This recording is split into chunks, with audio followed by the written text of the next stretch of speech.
from 6 to 6:30. And this ATN reaches 68 countries in the world. 68 countries in the world. Imagine. Alhamdulillah. It's a desire that we should try and do maximum dawah what we can. At least we're able to stop the wrong activity for half an hour. The wrong things that are going on. Instead of that, we are promoting Islam. Therefore, you see the cameras that are there. They are basically cameras which can shoot on the satellite. These are special cameras that only if you record on these Betacam cameras can you have it broadcast on the air. I'm asking you, how many Muslim Dawah organizations have Betacam cameras? How many? Do you know of any? It's a shame on us. Muslim businessmen, oh, they own studios costing billions of rupees. Own studios and own the best of equipment. But how many Muslim Dawah organizations do you have who have a Betacam setup? You can count them on your fingertips throughout the world. Only when you shoot on these high equipment can you have it broadcast on the satellite. If you shoot on normal VHS, it cannot go on the satellite. Maximum it can go on the video cassette in your home. That's the quality is bad. And normally we have the Islamic, lectures being shot. Oh, the camera is going on the ceiling, camera is coming down, out of focus, it's getting bad. Who would like to watch a video cassette which is not shot properly? But when you see the films, movies, oh, multi-camera job, you can see all scenery and everything, and a person enjoys. The Islamic lectures, out of focus, half-time ceiling is being seen, and you cannot see who the person is, it's not clear. When we present Islam, we should present it in the best way, par excellence. Therefore, Muslims should do things that they should be the best in that work. We see in the media that always they are presenting Islam in the wrong way. They're presenting Islam as terrorists. See, we have full-time channels such as BBC, CNN, presenting their view, presenting view of the Western world. They're international channels. They're presenting their view. And they're supposed to be neutral, but they give a wrong picture many a times. And they show some shots of wars taking place in Afghanistan or somewhere here or in Palestine and present Islam in the bad light. Few times they do say, oh, the poor people are getting harassed and this and that. But if you see on a whole, they're trying to create a neutral image, but actually they're undermining Islam. In Bosnia, you see, where we are being butchered, tortured, we are being harassed. They show it on the news, they have to show, otherwise they won't be called as neutral. But where little thing happens, any bomb blast takes place first. Main suspect caught, 3 Muslims in New York bomb blast. All Muslims, and the photograph will be flashing on the news every half an hour, without proof. Then, after 2 months, they caught a wrong person, very small, once they will show it. Oh, they caught a wrong person. But before damage is already done. The damage is done in the Muslim Ummah, showing continuously for weeks together that Muslims have done this bomb blast, etc. Then when they know it was wrong, when the world comes to know it is wrong, they give a small issue. Oh, it was a wrong person they caught. On the newspapers you find, 50-year-old Arab married a 16-year-old girl. Headlines. Front page in Times of India, it will come at the bottom. On the 3rd page. 50-year-old Arab marrying a 16-year-old girl.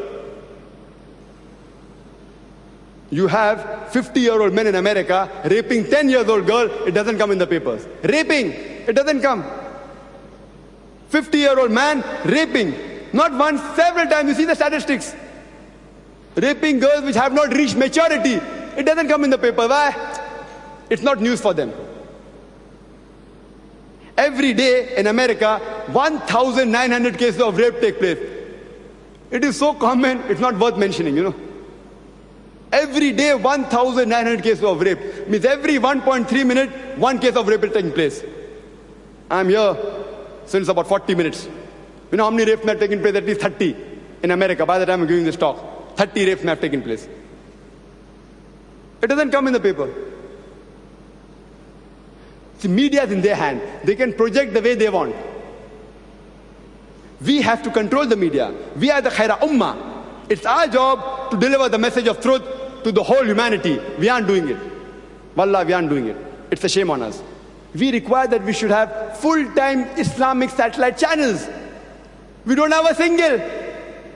We have channels owned by Muslim countries, various, but they are not Islamic dawah channels. On those Muslim countries, you may see dramas, you may see Western movies, all sorts of things you see.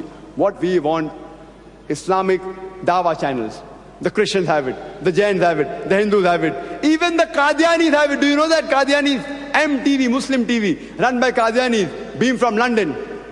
Handful of the people, handful there. It's a shame on us. What are we doing? There are talks in the Muslim world, oh, inshallah, within 1 year the channel is going to be launched. I'm hearing since IRF was started, since 7 years I'm hearing, the channel is going to come, the channel is going to come. Every time I travel, channel is going to come. We have the petrodollars with us, but we don't have a single Islamic full-time dawah channel. It's a shame on us. It doesn't cost a lot of money. See, the Muslims are so rich that there are thousands of individual Muslims who can own 10 channels at a time. Easy, only from the pocket money. It's not expensive for them. It's the pocket money. Chiller, change. They can have channels just by the change money. It's a shame on us. What are we doing? Allah has given us all the niyamat, the black gold. But what are we doing? Are we making an effort? So what we decided, we are very small. Our organization, IRF, is very small.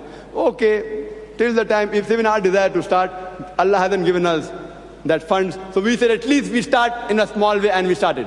And now our programs are being shown in America, in Bahrain, in Kuwait, in Gulf countries, in Malaysia, alhamdulillah, on irregular basis. On regular basis on the ATN, on the NEPC, on certain channels, alhamdulillah.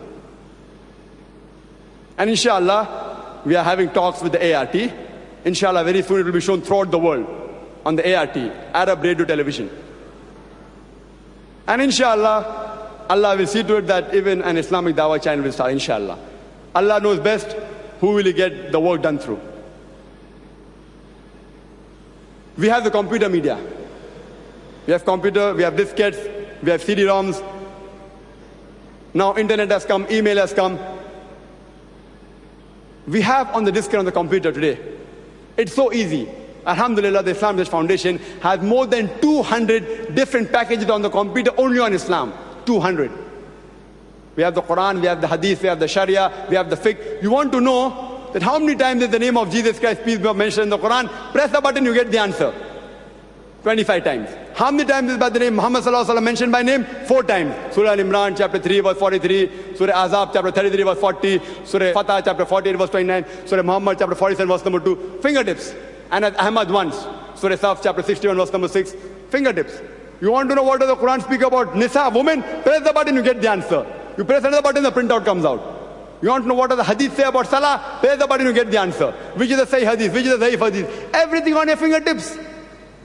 The world is advancing. How many people utilize compact disc for research of Islam, for studying Islam? How many people? Can anyone raise their hand who uses compact disc?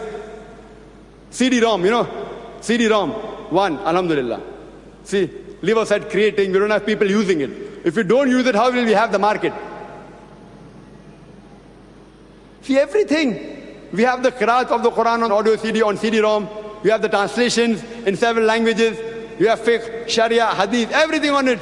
You have Islamic games for children. How do you attract children? You have to make a child Islamic from day one. Don't wait till he grows an adult and then talk about Islam. Right from the beginning. We in IRF have a children's wing, mainly catering from the age of 3 to 9. Right from young you train them. Train them to be journalists, good in writing, right from the beginning. Don't wait till they become graduates, then train them. That you can do to those people who don't have the opportunity. That also you have to do.